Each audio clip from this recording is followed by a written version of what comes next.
This is a screencast on Roger Williams and a key into the language of America. From our initial week lecture, I asked you to read Roger Williams and to think about what Williams hoped this key would open, and how do the Native Americans identify themselves versus how the Europeans identify themselves, or identify them, I'm sorry. And I think that those are two key points that are kind of critical um, for our uh, for our text, for you to have a deeper understanding while you read. So I hope that you were able to do that and you've got yourself some notes.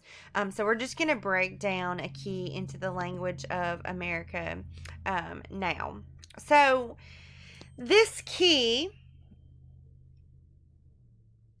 is a glossary of sorts, featuring familiar. Now we're only reading an excerpt, so the excerpt that you have in your text, the chosen text, features this glossary of familiar phrases, and also other comments that he made on the lives of these Indians, these Narragansett Indians. And so this book, The Key into the Language of America, is filled from cover to cover with this kind of glimpse into these Indians in their lives. So Williams believed very strongly that the Native Americans mattered, and he was strongly against this mistreatment that had been pretty prevalent since the settling of the Americans, or the Americas, I'm sorry, that since it began.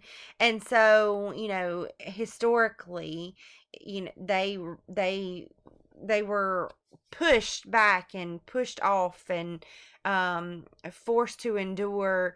They had their resources taken away from them. And so Williams was a huge proponent that what they were doing to the Native Americans was wrong, and that they should work cohesively with them, learn to understand them, learn to speak their language, and coexist with them in their world, because it was their world before we came. He was also really passionate about the separation of the church and state.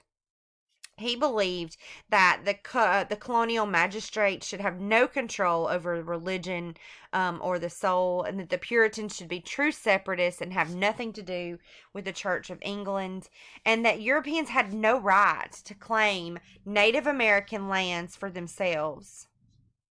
They had no right for what they were doing. This whole, we're going to claim every bit of land that we can see.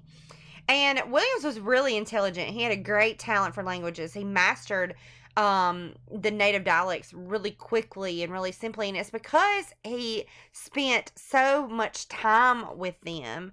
After he arrived in the New World, he believed that the best way to get at the heart of what was America, and the all the little facets of the land and the crops and the animals and all this stuff, was to talk with the original Americans themselves. So all of his beliefs led him to be banished from the Massachusetts Bay Colony in 1635. The publication of his book, and some other outspoken issues, from mainly because this man advocated for the Native Americans. He believed that the land shouldn't be taken away, and that they ought to be treated with respect.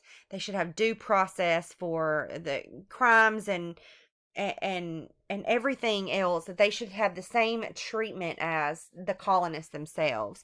So from the time of his arrival in the place that he called Providence, these Narragansett Indians, they were not only a source of survival. He relied very heavily on them, on tips and tricks on how to survive the winter, and how to grow, what crops grew well in what place. And they were also just this wealth of knowledge for him. And he spent more time with them than perhaps any other Englishman of this first generation of Americans.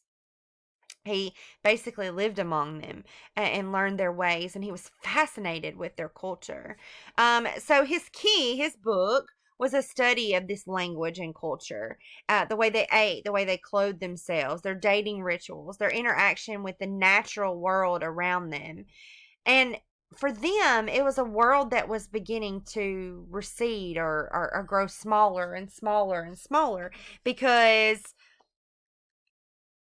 civilization, and I use that in air quotes, had come, and these people are pushing their way in, and they're trying to civilize the place and civilize the Indians and civilize the entire, continent, and pushing them back and pushing them away and taking their resources. So this act of discovering America is somehow ruining it as well. Okay, so Williams was fascinated with their incredible ability. He believed that they were extremely graceful, and um he was astonished by the fact that they were so hardy, that they didn't seem to feel cold, and they could walk hundreds of miles with tiny amounts of food in their system. They didn't drink, and they weren't gluttonous, greedy like the Europeans were. They loved to party, they loved celebrations, and they loved family, and family was like a huge key for them. They loved games. They even played like a form of football, which I found really interesting. Um, Another thing about them is that the women themselves, this text is largely kind of feminist in nature. He was amazed um, by the hardiness of the native women, their physical strength. They worked just as hard as the men did, and they never complained. Even during childbirth, he wrote a whole section on how on childbirth, and how they didn't even check up, give birth, back to work, that kind of thing.